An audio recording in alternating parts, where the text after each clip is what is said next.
Bonjour à tous et bienvenue pour cette nouvelle vidéo de programmation de plugin Spygot, assez courte et assez facile aujourd'hui puisqu'on va s'intéresser à la création et au lancement de feux d'artifice sur Minecraft.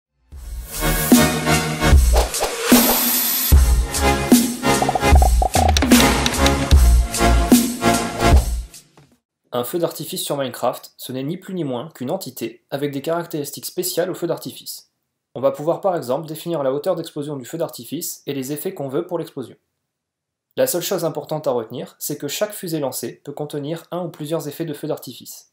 Et notre tâche avec les plugins, ça va être de paramétrer ces effets comme la couleur, la forme et autres, et de les incorporer dans notre fusée. C'est ce qu'on va faire dans cette vidéo, on va tout de suite voir comment créer ces effets et les assigner à une fusée. Comme d'habitude, on commence avec un plugin vierge, donc j'ai juste créé une petite commande ici Firework qui va nous permettre d'aller un petit peu plus vite dans la vidéo.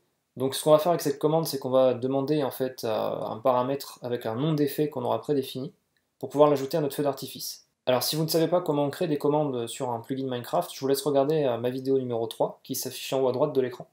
Et nous on commence tout de suite, on va créer du coup un Firework Manager pour gérer nos feux d'artifice. Donc je crée une new class, Firework Manager, et dedans je vais passer directement en paramètre le plugin. Tuto, dans un constructeur, donc je vais faire pomme n constructeur.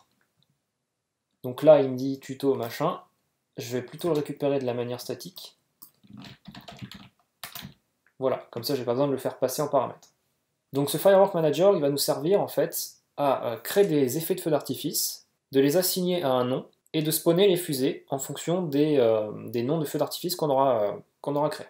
Donc on va commencer par faire une map avec un nom qui correspondra à une liste d'effets de feu d'artifice. Donc les effets de feu d'artifice, c'est des Firework Effects. Donc on va l'appeler Rocket. Donc on importe. Voilà. Donc on va l'initialiser ici, this.rockets égale new hmap. Donc dans ce Firework Manager, on va avoir deux méthodes importantes. Donc la première, ça va être public void craft firework, craft effect plutôt. Donc ça va être une méthode qui va nous permettre de créer pour le dev, de créer nos effets. Donc on va l'exécuter quand on va démarrer le plugin. Ça va se charger de créer tous les effets et de les mettre dans la banque de données. Et on va avoir une autre méthode ici qui va être public void spawn firework. Donc cette méthode, elle va prendre en paramètre une position où on veut spawner le feu d'artifice et un effet, donc un nom d'effet qu'on aura mis ici pour l'assigner à notre fusée. Donc on importe location et on va commencer tout de suite par la méthode spawn firework. Donc dans le début de la vidéo, je vous ai dit qu'un feu d'artifice c'était une entité. Donc ça tombe bien parce que dans la vidéo précédente, on a appris à spawner les entités. Donc on va faire exactement pareil ici. Donc on va faire final firework est égal à firework de location.getWorld.spawnEntity. À quelle location? À la location. Et l'entity type, ça va être firework. Comme les items, les fireworks vont pouvoir avoir des métadonnées. Donc pour récupérer ces métadonnées, on va faire un firework meta égale firework.getFireworkMeta. Ces métadonnées, elles vont nous servir par exemple à définir la hauteur de vol. Donc fireworks meta.setPower. Et là, vous devez mettre en paramètre un nombre.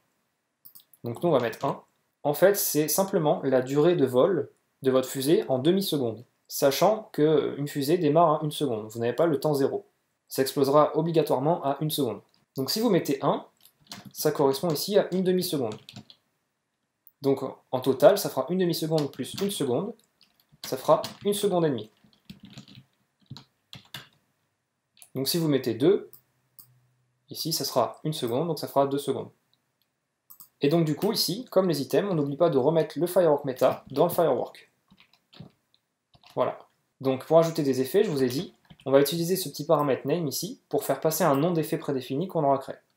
Donc pour créer ces effets, on va utiliser cette méthode craftEffects et on va les créer à la volée dans le code. Donc la chose importante ici pour créer des effets, ça va être déjà de récupérer le firework builder. Donc c'est firework final firework effect.builder est égal fireworkEffect.builder. C'est .builder, c'est bien la méthode. Donc faites bien attention ici, c'est bien la méthode qu'il faut récupérer, et pas l'objet. Ensuite, avec ce firework builder, on va pouvoir créer nos effets. Donc le premier effet qu'on va faire, ça va être juste un simple feu d'artifice avec une seule couleur. Donc pour faire ça, on va faire un builder, point, et là vous avez tout plein de petites méthodes pour permettre de construire des feux d'artifice. Donc la première méthode qu'on va utiliser, ça va être trail, qui va permettre de déterminer si on a une traînée sur la fusée ou non. Donc on va mettre trail true, oui, on veut de la traînée. Ensuite, il y a une autre méthode qui va être withColor, pour ajouter une couleur à votre feu d'artifice. Donc là, on a dit qu'on allait mettre une seule couleur, donc on va mettre withColor. Et là, vous pouvez définir une couleur, donc soit en faisant un color point et vous choisissez la couleur que vous voulez, soit vous faites un color from RGB qui va permettre de déterminer des couleurs avec les valeurs entre 0 et 255 pour la couleur rouge, verte et bleue. Donc pour l'instant, nous, dans la vidéo, on va faire une couleur rouge, et c'est tout. Donc ce Firework Builder va nous retourner un effet. L'effet, on va le récupérer ici, on va faire un final Firework Effect. Firework Effect égale builder machin, point, build. À la fin, on build le Firework. Donc là, on a un effet. Donc le premier effet, on va l'appeler FW1.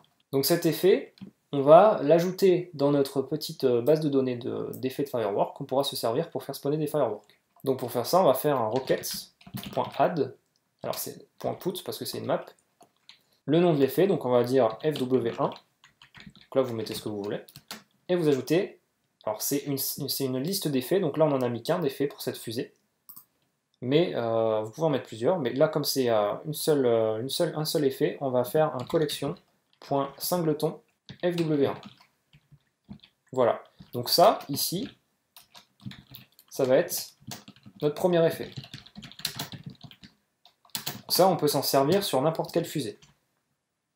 Ensuite, on va faire un deuxième effet, un peu plus cool. On va faire un effet avec deux couleurs. On va mettre deuxième effet.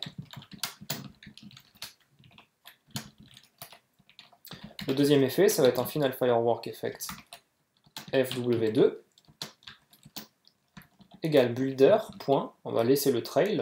Alors je crois que le trail il y est par défaut, donc je ne vais pas le remettre. Et on va mettre deux couleurs. Donc là, pour mettre deux couleurs, vous avez deux solutions. Soit vous passez une iterable, soit vous passez des listes de colors à la suite dans les arguments. Donc on va utiliser cette solution-là.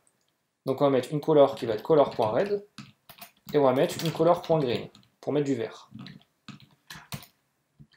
Voilà, et ensuite on build. Donc on peut l'ajouter à notre liste de roquettes. Donc on va l'appeler Firework2. Collection. Donc là c'est pareil, ça reste toujours une liste vide. Donc singleton FW2. On va faire un troisième effet. Donc je vais copier ici. Pour voir un peu ce qu'il y a encore comme paramètres pour les effets. Alors, final Firework Effect FW3 égale builder, point. Donc là on va mettre une couleur rouge, et on va dire que ça doit se ternir en vert. Donc with fade, green. Alors j'ai oublié de build ici, donc n'oubliez surtout pas de build, sinon ça fera une erreur. Et ensuite vous faites un rockets.put, Firework 3. Et c'est exactement pareil, collection.singleton, FW3. Donc vous pouvez voir qu'on se répète ici, on pourrait faire ça autrement, mais là c'est pour la vidéo, pour vraiment vous montrer les effets. Mais sinon vous pouvez faire ça autrement. Donc on va faire encore un autre effet. Quatrième effet. Là on va faire un Firework Effect FW4 égale builder.withColor. Donc on va mettre du rouge.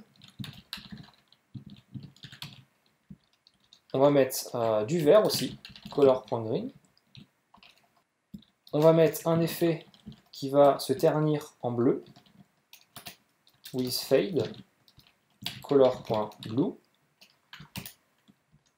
Et on va mettre une forme au feu d'artifice. Donc pour mettre une forme, vous faites juste un with, et vous mettez le type de forme. Donc vous faites type, point, et là vous déterminez la forme en choisissant. Donc soit star pour étoile, explosion large, explosion normale, creeper, burst. Donc nous on va mettre par exemple creeper, et on va build. On fait un rocket.put fw4 collection.singleton fw4. On va faire encore deux effets, donc il va y avoir le cinquième effet,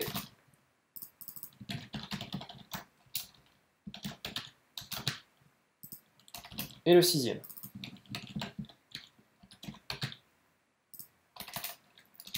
Donc le cinquième effet, on va faire un final firework effect fw5 égale builder. Point. Donc là ce qu'on va faire, c'est qu'on va mettre une couleur avec du coup du rouge, du vert, avec une couleur de fade à color.blue, un effet en disant que ça sera une étoile, ou un creeper, on va laisser le creeper, et on va le faire crépiter. Donc pour le faire crépiter, vous mettez un with flicker. Ça va le faire scintiller et crépiter. Et vous buildez. Et ensuite, on l'ajoute à la liste des effets.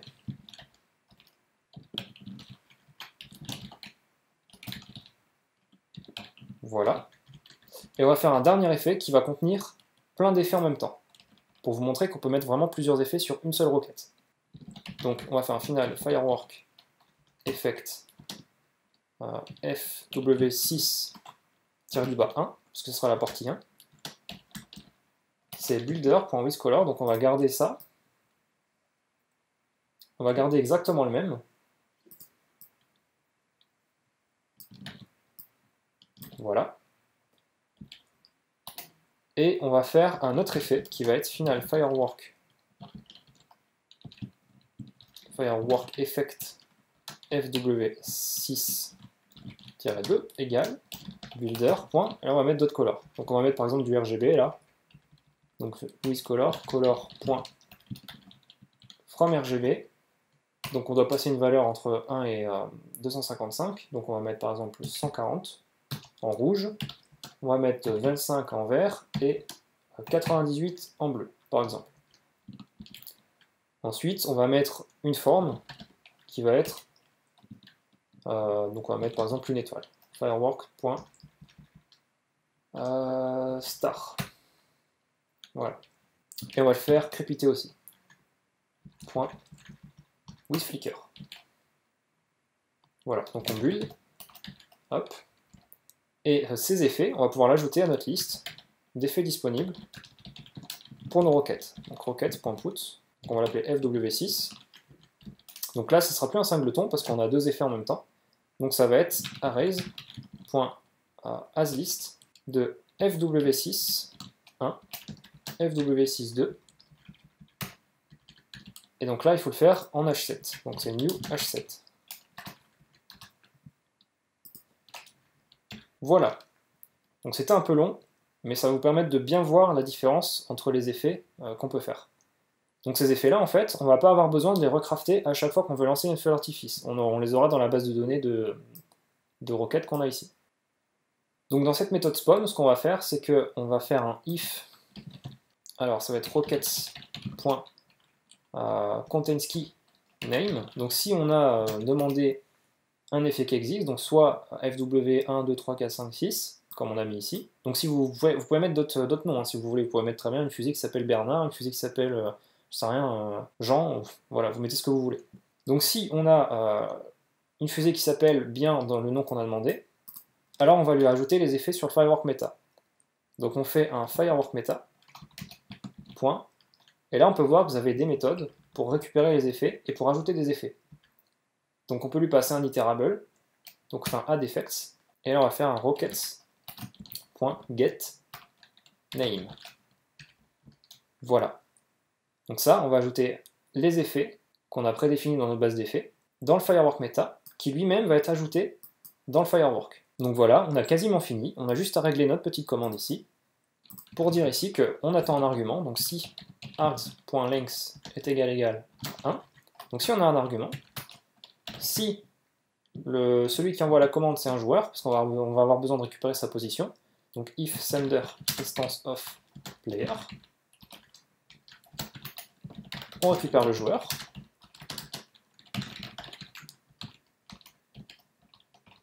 et on fait, donc on va avoir le nom de l'effet, donc final effect name égale args de 0, donc c'est le premier argument de la commande, donc c'est un string ici, je ne sais pas pourquoi j'ai oublié. Et on va devoir du coup demander à notre Firework Manager de spawner la fusée. Donc il va falloir récupérer notre Firework Manager ici. Ce qu'on va faire, c'est qu'on va se servir de la variable tuto ici pour récupérer ce Firework Manager. Donc on va l'instancier ici, donc on va un private Firework Manager, Firework Manager, et on va faire un this.Firework Manager, donc quand on démarre le plugin, on crée le Firework Manager. Et on va faire un petit getter pour récupérer ça dans notre commande. Donc ici, ça va juste être un tuto.instance.getFireworkManager. Et donc là, ce qu'on veut faire, c'est spawner notre fusée avec le nom qu'on passe dans la commande, donc effect name. Donc on va faire /firework, fw2, fw3, ce qu'on voudra. Donc ici, il y a dans notre spawn firework, on avait prévu aussi la localisation de la fusée, parce que là, on peut la spawner où on veut. Ce qu'on va faire, c'est qu'on va la spawner à la location du joueur. Donc on va faire un player.getLocation. Comme ça, on aura juste besoin de lever la tête pour vérifier qu'on a bien une fusée. Donc, on a une dernière chose à faire, ça va être ici, de ne pas oublier dans tuto, de créer notre base de données d'effets quand on démarre le plugin. Donc, this.fireworkmanager.craftEffect. Alors, on devrait même mettre un S, je vais le renommer, parce que c'est crafter des effets, pas un seul effet. Voilà. Donc ça, crafter les effets, je vous le conseille de le faire dans une configuration. Ça vous permettra de faire ça bien, ou alors de faire en sorte de crafter des effets random. Donc je ne vais pas le faire dans cette vidéo, parce que sinon ça va durer trop longtemps, mais vous pouvez très bien le faire. Donc ici on a passé tuto, je viens de me rendre compte, mais on n'en a pas forcément besoin. Donc c'est pas très grave, vous pouvez la supprimer si vous voulez, hop, ça ne changera rien. Donc je vous laisse exporter, et on se retrouve tout de suite pour les tests. Voilà, donc on est sur le jeu. Donc on avait fait une commande, Firework, avec le nom d'effet qu'on veut mettre dans le feu d'artifice. Donc FW1, c'était du rouge. Voilà. Ensuite, on avait fait un FW2, on avait ajouté du rouge et du vert. Voilà. On a un FW3 où il me semble qu'on avait fait en sorte que le vert il soit terni. Voilà, on voit que le vert disparaît plus lentement.